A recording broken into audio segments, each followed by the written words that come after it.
All right, YouTube. This is for those of you that are like me, that are too cheap or don't have enough money all at once to go and get these deletes that everybody's paying $5,000 and $6,000, $7,000 for. So I had two issues with my truck. 2019 Chevy Silverado, Duramax. And the first code was due to my def level.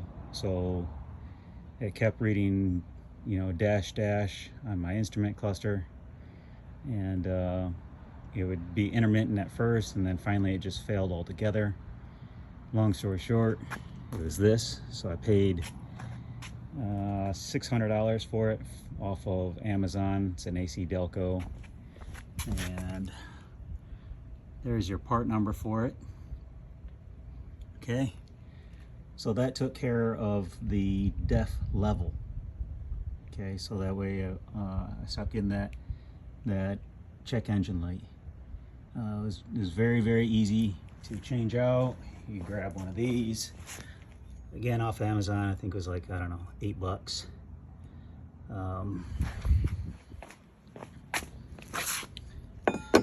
It just goes on there like that. Oop. And then you put a 1/2 inch wrench on in there, turn it. It's pretty easy to come off. That ring comes off, and then your pump comes out. So anyways, that was one issue. And then 3 days later, after driving around and feeling real good of no check engine light, I got another check engine light. And this time it read that the temperature heater was bad, the temperature sensor. So your heaters are in here. Your level sensor is in this def pump. Your heaters are in this def pump, but your temperature sensor is molded into your def tank. And because it's molded, you cannot just replace it. You have to replace the entire tank. So I only had 3 days without the check engine light, and then I was kicking myself for not going out and getting all, the correct parts just to get rid of all this crap. So anyways, picked up a new tank from Rock Auto, or no, I'm sorry, Parts Geek. New tank, the exact same thing, AC Delco, and I think it was like 300 and some change. I'm not exactly sure, but it was around $300. There's only one video on here that tells you how to it just tells you to take it out, and then you cut the lines and all this, the hose, and well, if you're going to replace it, you can't do all that. So that's why I'm making this, and I'm going to apologize right now for not doing it from the very start, but a lot of it, quite honestly, is very if you just look at it, you'll know what to do. But what I want to tell you what not to do is, number one, because you're doing electrical, you want to disconnect your negatives. So on the very first thing, I tried to pry this on up without using baking powder and water to break that terminal free. Sorry about the blurriness. That's what I should have done first, because that was all corroded, and they're common on the passenger side battery. It's common for the negative terminal to get all corroded. So instead of trying to use a screwdriver, a pry bar, whatever, to pry that on up, because what I did was I ended up breaking around that seal and the whole post came up. So now I need a new battery to add to this insult of a fix. Do yourself a favor, get some mixture, water, baking soda, grab a brush, and just let it soak. After that, it'll break free. So anyways, I did both battery level, and then I thought, when I was pulling on the def tank, I said, oh man, it's getting caught up on this, on the hose. So it was a pain in the butt, because there's two small screws back here, 10 millimeter, and so I undid those, only to come find out that I did not need to. So now it's going to be a pain in the butt to get those back in. So don't touch that. Okay. Now for this part. This cover, very easy to get off. You know, you got three 13 millimeters, and then you have a couple 10 millimeters. Take those off. This cover is going to come off very easy. It's metal, so it's going to be, you know, it's not super heavy, but just be careful. So these brackets are what's going to give you a pain in the, you know, it's what's going to cause you some heartache. These brackets, there's a hole on the opposite side of the frame, and there's holes, so you can see right through there. And at first you're gonna think there's no way I can get a socket and extensions in there, or if you do, then you're gonna end up losing the bolt. But you can. You just gotta, you know, you're gonna,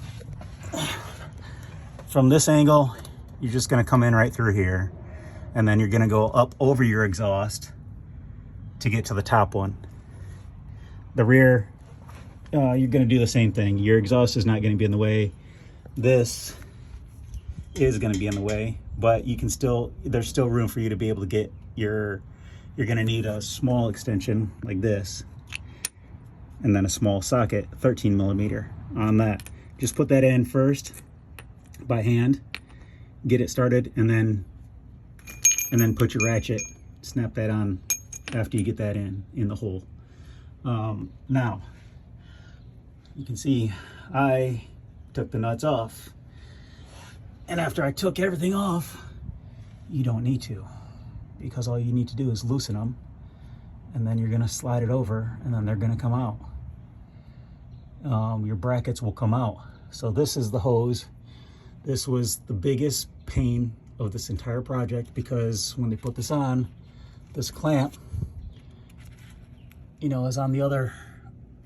In order to get to that, you're trying to have to contort and get yourself up over this tank that's right here in your way, and you got to figure out how to get there. So if you have a better way, figure it out. Now that that's off, I'm going to twist this so that way it's angled down here, and I'll be able to do it that way. But basically I just used channel locks and got it enough, and I was able to pry that off. You do have one connection right here. This goes on, so it goes right here. That other one goes right here that I told you was a pain, and then you have a vent in the back. Nothing goes on that. So you know, all of these are, just make sure you're not breaking them. You know, pull these red tabs, use a pick tool like this. Just pop these out and then pull on them. When you're putting them back in, use some dielectric grease. But if I had known that these, all you need to do is loosen and slide, that would have made this job go by so much faster. And there's nothing on YouTube that tells you about it. So 4 13 millimeter bolts, nuts, loosen them, slide it all over to the right hand side. You're gonna have just enough room before you hit this, and then these will all, and then bring it out towards the passenger side. You know, I used a floor jack to and I put it under the molded temperature sensor, so I didn't mess that up. And I didn't take that off yet, because when I replaced that, I had just filled it up with DEF fluid. So obviously the tank was full, so that's why I didn't take it out while it was still in there, because it does add weight, not a whole lot. But you know, this new one's way lighter, so hopefully this goes back a lot faster. And now that I know, I mean, I guess it doesn't matter that I know that it slides, because, well, I already have all the nuts off. So hopefully you don't make that same mistake. That's why I'm making this video. All right, good luck. One hose, second hose, one hose, second hose.